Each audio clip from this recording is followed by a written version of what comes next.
అందరికీ నమస్తే అండి. రాజ్‌దీప్ సర్దేశాయ్ ఇండియాలో ప్రస్తుతం ఉన్న జర్నలిస్టుల్లో ఆయన కూడా ప్రముఖుడు. One of the famous journalist in our India. ఖచ్చితంగా ఆయన ఇండియా టుడేలో డిబేట్లు నిర్వహిస్తూ ఉంటారు. గతంలో అనేక సంస్థల్లో పనిచేశారు. దాదాపుగా 30 ఏళ్లకు పైగా అనుభవం ఉంది. ఆయన మన రాష్ట్ర ముఖ్యమంత్రి చంద్రబాబు గారిని ఉద్దేశించి 3 రోజుల కిందట ఒక కామెంట్ చేశారు. చంద్రబాబు నాయుడు ఫక్తు అవకాశవాది, ఏ ఎండకు ఆ గొడుగు పట్టే టైపు అని. వక్ఫ్ బిల్లు పార్లమెంట్లో ఆమోదిస్తున్న సందర్భంగా ఆ తర్వాత రోజు అనుకుంటా రాజ్‌దీప్ సర్దేశాయ్ గారు ఒక డిబేట్లో ఈ కామెంట్ చేశారు చంద్రబాబు గారిని ఉద్దేశించి. సో ఈ కామెంట్ వెనుక ముందు అంతరార్థం ఇదంతా చూసుకుంటే దీన్ని వైసీపీ వాళ్ళు బాగా రాజకీయంగా వాడుకున్నారు. సాక్షిలో బాగా ప్రజెంట్ చేశారు. సాక్షిలో దాన్ని హైలైట్ చేశారు. మీరు ఆ క్లిప్ కూడా చూడొచ్చు, సాక్షిలో వచ్చింది. ఫస్ట్ పేజీలో వేశారు, బాగా గ్రాండ్గా చూపించారు. సో ఇక్కడ నాకు అర్థం కాని విషయం ఏంటంటే అసలు ఎవరు ఏ ఎండకు ఆ గొడుగు పట్టరు. ఇప్పుడు దేశవ్యాప్తంగా ఇదే చర్చ జరుగుతోంది.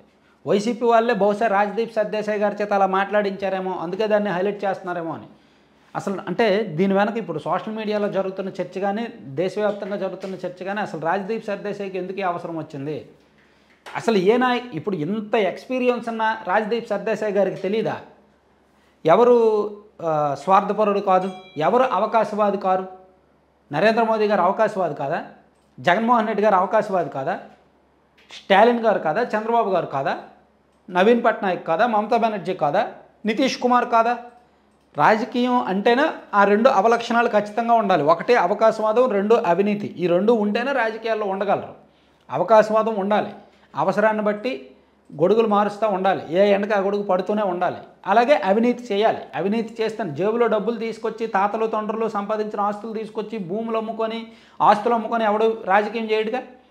ఎన్నికలకు వెళ్ళాలి, పార్టీ డబ్బులు ఖర్చు పెట్టాలి, మళ్ళీ దానికి రెట్టింపు సంపాదించుకోవాలి. రెట్టింపు ఏంటి, ఒక 10 రెట్లో 100 రెట్లో సంపాదించాలి, మళ్ళీ నెక్స్ట్ ఎలక్షన్స్లో పెట్టాలి, దాన్ని వేరే చోట బినామీ రూపాల్లో ఎక్కడెక్కడో పెట్టుబడులు పెట్టాలి, విదేశాలకు మళ్లించాలి, 100 కోట్లు సంపాదించాలి. ఎవరు సంపాదించట్లేదు 100 కోట్లు? అరవింద్ కేజ్రీవాల్ గారు అవినీతికి వ్యతిరేకంగా రాజకీయాల్లోకి వస్తానని చెప్పాడు, ఆయనే సంపాదించాడు 100 కోట్లు. ఆయనే ఒక పెద్ద సిబిఐ కేసులు ఎదుర్కొని జైలుకి వెళ్ళి వచ్చాడు. అంత పత్తిత కబుర్లు చెప్పిన అరవింద్ కేజ్రీవాలే అంత 100 కోట్లు అవినీతి చేసినప్పుడు ఇంకెవరు చేయరండి? మమతా బెనర్జీ మీద లేవో ఆరోపణలు?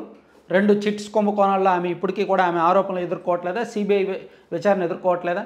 స్టాలిన్ మీద లేవో ఆరోపణలు?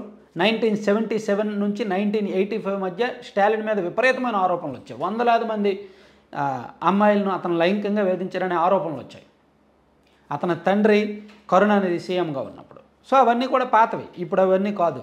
సో ఇట్లా రాజకీయాల్లో, మన భారతదేశ రాజకీయాల్లో ఉన్న ప్రతి ఒక్కరి మీద కూడా ఆరోపణలు ఉన్నాయి. ప్రతి ఒక్కరు అవకాశవాదులే. అవకాశం దొరకాలే కానీ ప్రతి ఒక్కళ్ళు కూడా. ఇప్పుడు నరేంద్ర మోదీ గారు ఉన్నారు, చంద్రబాబు నాయుడు గారు నరేంద్ర మోదీ గారి ఫ్రెండ్షిప్ ప్యూర్లీ అవకాశవాదానికి లైవ్ ఎగ్జాంపుల్. 2014లో ఇద్దరికే అవసరం కాబట్టి ఫ్రెండ్షిప్ కుదిరింది. 2019లో చంద్రబాబు గారికి నరేంద్ర మోదీ గారికి పడలేదు, విడిపోయారు. నరేంద్ర మోదీ గారు వచ్చి ఆంధ్రప్రదేశ్ వచ్చి చంద్రబాబు గారిని విమర్శించారు. పోలవరం ప్రాజెక్టుని ఇతను ఒక ఏటీఎంలో వాడుకుంటున్నాడు, ఇతను పెద్ద అవినీతి పరుడు, అది ఇదని. చంద్రబాబు గారు నరేంద్ర మోదీని విమర్శించారు. ఇతను కుటుంబాన్నే చూసుకోలేడు, దేశాన్ని చూస్తాడంట, అది ఇదని చెప్పి విమర్శించారు. ఆ తర్వాత 2019లో వైసీపీ గెలిచింది. నరేంద్ర మోదీ గారు జగన్మోహన్ రెడ్డి గారిని పెంచి పోషించారు. ఇక్కడ అవినీతిని చూసి చూడనట్టు ఊరుకున్నారు. ఇక్కడ జరిగిన వికృతమైన పాలనను చూసి ఎంజాయ్ చేశారు. ఆ తర్వాత 2024 ఎన్నికలు వచ్చాయి. బీజేపీకి మళ్ళీ చంద్రబాబు నాయుడు గారు కావాల్సి వచ్చింది. సో చంద్రబాబు గారికి కూడా బీజేపీ కావాల్సి వచ్చింది. మళ్ళీ ఇద్దరి మధ్య ఫ్రెండ్షిప్ కుదిరింది. మరి ఇందులో ఎవరిది అవకాశవాదం? చంద్రబాబు గారిది అవకాశవాదం అయితే నరేంద్ర మోదీ గారిది ఏంటి? సో ఇద్దరు కూడా అవకాశవాదులే. ఇద్దరు కూడా అవసరానికి తగ్గట్టు ఉన్నట్టే. ఎవరి అవసరం వాళ్ళది, ఎవరి స్వార్థం వాళ్ళది, ఎవరి ఏ ఎండగా గొడుగు వాళ్ళదే. అంతెందుకు జగన్మోహన్ రెడ్డి గారు 2019 ఎన్నికలకు ముందు 25 మంది ఎంపీలను గెలిపించండి, ప్రత్యేక హోదా తీసుకొస్తాను, మెడలు వంచి అన్నారు. 22 మంది ఎంపీలు గెలిస్తే ఆయన ఏం చేశాడు? ప్రత్యేక హోదా అడిగాడు కనీసం? ఇంకెక్కడ అడుగుతాము, కేంద్రానికి పూర్తిగా మెజారిటీ ఉంది కదా అని చెప్పి నోరు మూసేయలేదా? మరి అదే కేంద్రంలో రాజ్యసభలో వైసీపీ ఎంపీలు బిల్లుకు మద్దతు ఇవ్వకపోతే అక్కడ బిల్లులు ఆమోదం పొందేవి కాదు కదా. మన రాష్ట్రానికి ఉన్న ఎంపీలు రాజ్యసభ సభ్యులతో కేంద్రంలో ఎన్ని బిల్లులు ఆమోదించలేదు?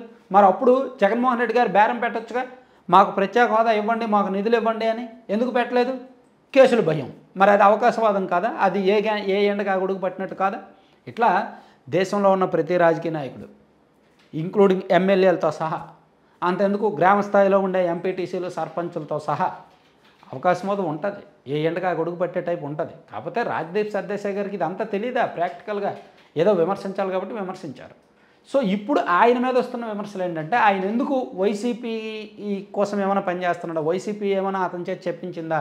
ఎందుకంటే వైఎస్ఆర్ కాంగ్రెస్ పార్టీ వాళ్ళ దగ్గర ఇటువంటి తెలివితేటలు ఎక్కువ ఉంటాయి. నేషనల్ మీడియాను వాళ్ళు వాడుకుంటారు. నేషనల్ మీడియాలో కావాలని ఒక నెగిటివ్ ఆర్టికల్ రాయించి, ఇదిగో మన నేషనల్ మీడియాలో కూడా మన రాష్ట్రం గురించి ఎలా మాట్లాడుకుంటున్నారు, అలా మాట్లాడుకుంటారని చెప్పి ఇక్కడ ఎక్కువ ప్రచారం చేస్తారు. ఆ అలవాటు, ఆ క్యాంపెయినింగ్ మెథడ్ వైసీపీలో ఉంటుందన్నమాట.